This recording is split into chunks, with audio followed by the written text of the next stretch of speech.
Hi అండి. మనకి జనవరి ending ఫిబ్రవరి అలా వచ్చేసిందంటే పచ్చడి సీజన్ అయితే వచ్చేస్తుంది కదండి. సో ఇవాళ అయితే నేను పండుమిర్చి పచ్చడి చూపించబోతున్నాను. ఈ పండుమిర్చి ఏంటంటే మనం మోస్ట్లీ ఎవ్రీ ఇయర్ నేను 2 కేజీలు అలా పెడతానండి. అయితే ఏంటంటే ఈ మధ్య అంతగా చల్లట్లేదండి పచ్చడి, కొంచెం కలర్ చేంజ్ అయితే తినట్లేదు. దట్టు ఇప్పుడు డాక్టర్స్ కూడా బీపీలు అవి వస్తున్నాయి, ఊరగాయ తినద్దు అంటున్నారు కదా. కానీ కొన్ని అయితే మనం వదలలేం కదండి. పండుమిర్చి చూస్తే అబ్బా అనిపించింది. సరే ఒక పావు కిలో అయితే తీసుకున్నాను. అంటే నార్మల్ గా మనం రోటి పచ్చడి లాగా చేసుకోవచ్చు. చేసుకుంటే అది మనకి ఒక 1 వీక్ 10 డేస్, అంటే తినేదాన్ని బట్టి ఇంట్లో ఎంతమంది ఉంటారో దాన్ని బట్టి 1 వీక్ 10 డేస్ లేదా ఒక 2-3 డేస్ అన్నా వచ్చేస్తుంది. సో ఇవాళ అయితే పండుమిర్చి పచ్చడి రోట్లో చూపించబోతున్నాను. మా కొత్త రోల్లో పెద్ద రోల్ అయితే తీసుకున్నాను నేను. కొత్త రోల్ అయితే చేసి చూపించబోతున్నాను.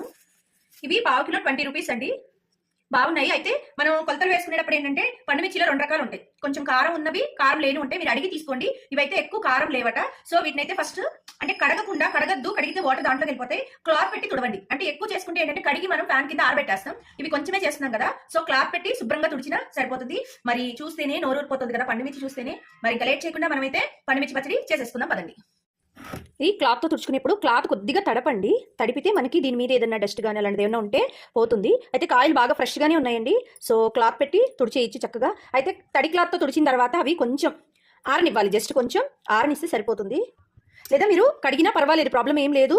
కడిగేసుకుంటేనే ఇంకా బెస్ట్. కడిగేసి శుభ్రంగా ఆరబెట్టేసుకోవచ్చు. ఇప్పుడు మనం బెండకాయలు ఎట్లా క్లాత్ పెట్టి తుడిచేస్తామో అట్లాగా తుడిచేస్తే కొంచెమే కదా అని చెప్పేసి నేను తుడిచేస్తున్నాను అనమాట. తుడిచాక నీట్గా ఒక టేబుల్ మీద కానీ లేదంటే ఒక పేపర్ మీద కానీ ప్లేట్లో కానీ పెట్టి ఆరబెట్టేసుకోండి. ఆ కొంచెం తడి కూడా ఉండకూడదు. క్లాత్ కొద్దిగా తడిపి, ఎక్కువ అక్కర్లా, కొంచెం తడిపి తుడిచేసుకోవచ్చు. అయితే ఏంటంటే పండుమిర్చి బాగా వాష్ చేసేస్తే కొంచెం వాటర్ అది లోపలికి వెళ్ళిపోతుంది అన్నిటితో నేను ఎక్కువ వాష్ చేయకుండా తుడుస్తున్నాను. ఇందులో చూసుకోండి, బాగా మెత్తటి కాయలు లాంటివి ఉంటే తీసేసేయండి. తీసేసి మీరు ఏ పప్పులోనో వేసుకోవచ్చు. అలా మరీ మెత్తగా నుజ్జు నుజ్జైన కాయలు ఉంటే పచ్చడి స్మెల్ వచ్చేస్తుందండి. ఇదిగో చూసారా, ఇట్లాగా పాడైన కాయలు అయితే తీసేసుకోండి. వెంటనే మీరు పప్పు వండుకునేట్టయితే పప్పులో వేసుకోవచ్చు, లేదంటే అది పక్కన పెట్టేసుకోండి. అవి వేస్తే పచ్చడి పాడైపోతుందండి. ఇవి ఆరిపోయిన తర్వాత ఇట్లా ముచ్చికలు తీసేసి ఒక 2 పీసెస్లా చేసుకోండి. అంటే రోట్లో దంచుతున్నాం కదా, మనకి త్వరగా అయిపోతుంది. కొంచెం పొడుగ్గా ఉంది కదా కాయ, ముచ్చిక తీసేసుకోవడం, ఇట్లాగా 2 పీసెస్లా చేయడం. అన్నిట్లు ఇట్లాగా కట్ చేసేసుకోండి. ఇదిగోండి, అన్నిట్లాగా ముచ్చికలు తీసేసుకుని హాఫ్కి చేసుకున్నాం కదా, తొందరగా నలుగుతాయి. అయితే ఇప్పుడు వీటికి ఇంకా ఏం ఇంగ్రీడియంట్ యాడ్ చేయాలో నేను మెజర్మెంట్స్తో చూపిస్తాను. అయితే ఇదిగోండి పండుమిర్చి కారం లేని చెప్పాను కదా, చిన్న టీ గ్లాస్కి జస్ట్ ఒక పావు వంతు ఉప్పు చాలండి.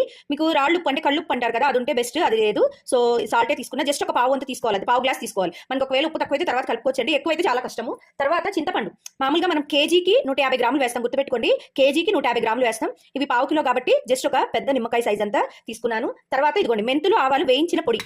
ఇది నేను క్లిప్ యాడ్ చేస్తాను ఎంతెంత వేయించారని. ఇది మొత్తం వేయను, జస్ట్ ఒక 1 స్పూన్ వేస్తాను అంతే. మొత్తం వేస్తే బాగోదండి, మరీ చేదులాగా వచ్చేస్తుంది. ఒక పెద్ద టీ స్పూన్ వేస్తాను. అయితే ఏంటంటే వేయించినప్పుడు కొంచెం ఎక్కువ వేయించి పెట్టుకుంటా. ఏదైనా పచ్చడిలోకి, గోంగూర పచ్చడికి, వాటికి దేనికన్నా సరే ఇన్స్టెంట్ గా చేసుకునే పచ్చడికి యూజ్ అవుతుంది కదా ఇది. మెంతులు, ఆవాలు వేయించాను, అది నేను క్లిప్ యాడ్ చేస్తాను. ఎంత వేయించాననేది, ఎలా వేయించాననేది. దానికి వాయిస్ ఓవర్ ఉండదండి, ఎందుకంటే నాది కైన్ మాస్టర్ యాప్ ఏంటో ప్రాబ్లమ్ గా ఉంది. సో కాబట్టి నేను అది వేయించేటప్పుడు వాయిస్ ఓవర్ ఇచ్చేద్దాం అనుకున్నాను, మర్చిపోయాను. ఇది డైరెక్ట్ గా వాయిస్ ఓవర్ ఇస్తున్నాను. సో ఇప్పుడు వీటన్నిటిని మనం రోట్లో దంచుదాం పదండి.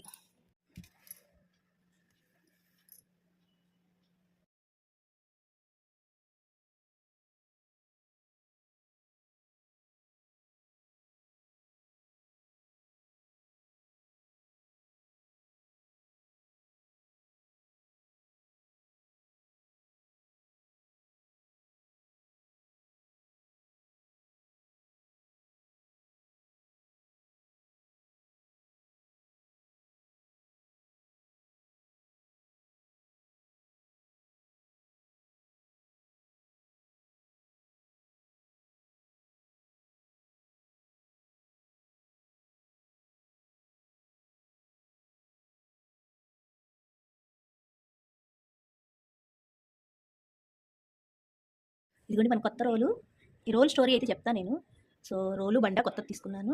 రోల్ ఎప్పుడు ఇదిగోండి గరుగ్గా ఉంటేనే మెత్తగా నలుగుతుంది. కడిగి తుడిచేసాను బాగా. పచ్చడి అయితే నూరుదాము.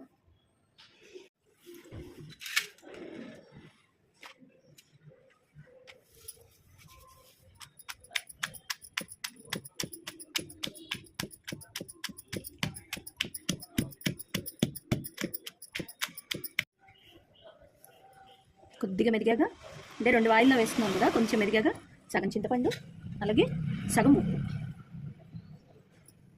వేసుకుని మళ్ళీ దంచుకున్నాం.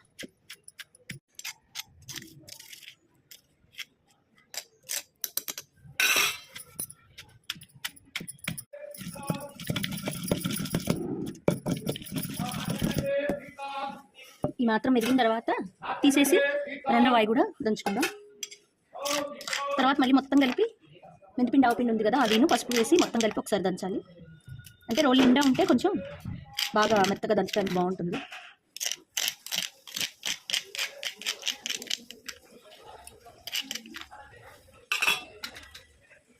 చింతపండు దంచేసి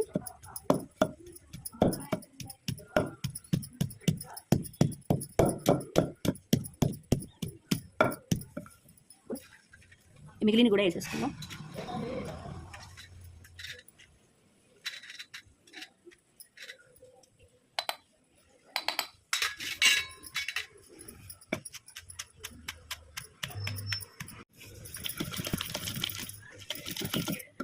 ఇది కూడా ఆల్మోస్ట్ నలిగిపోయింది కదా. ఇప్పుడు ఫస్ట్ దంచం చూసారా, ఆ వాయి కూడా వేసేసి దీంట్లో మెంతులు ఆవాలు పొడి చేసాం కదా, జస్ట్ అది ఎక్కువ వద్దండి, ఒక 1/2 టీ స్పూను,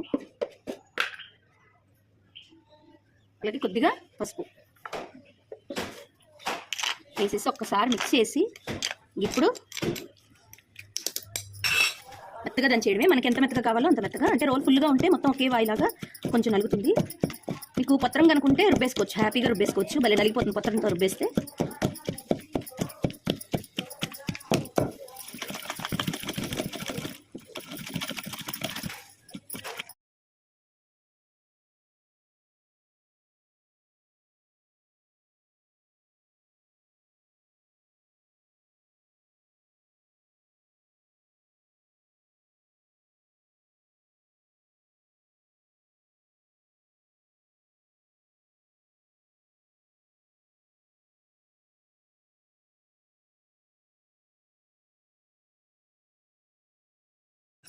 తాలింపు అయితే పెట్టేశాం కదండి.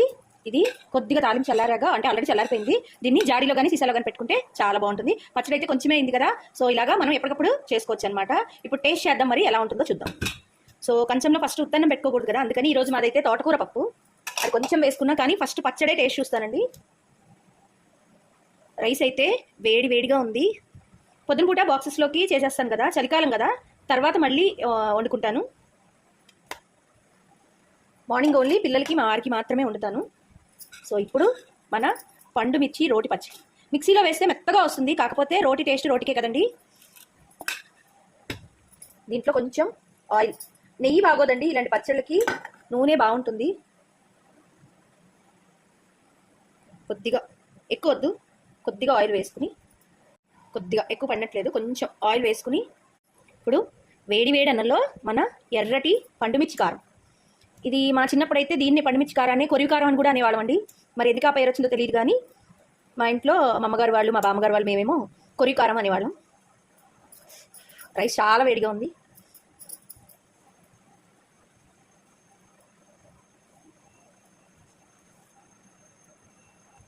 దీంట్లో ఈ పండుమిర్చి కారం పచ్చడంతా రెడీ అయిపోయాక దీంట్లో ఉల్లిపాయ వేసి దంచుకుని తింటే కూడా చాలా బాగుంటుందండి. ఉల్లిపాయ కారం లాగా ఉంటుంది.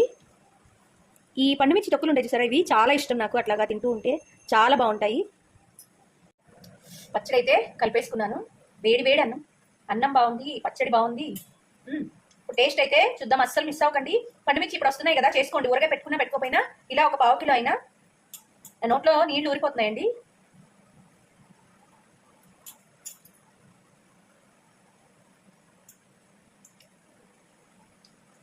సూపర్ ఉందండి, పుల్ల పుల్లగా, కారం కారంగా, ఫ్రెష్గా చేసుకున్నాం కదా, చాలా అంటే చాలా బాగుంది.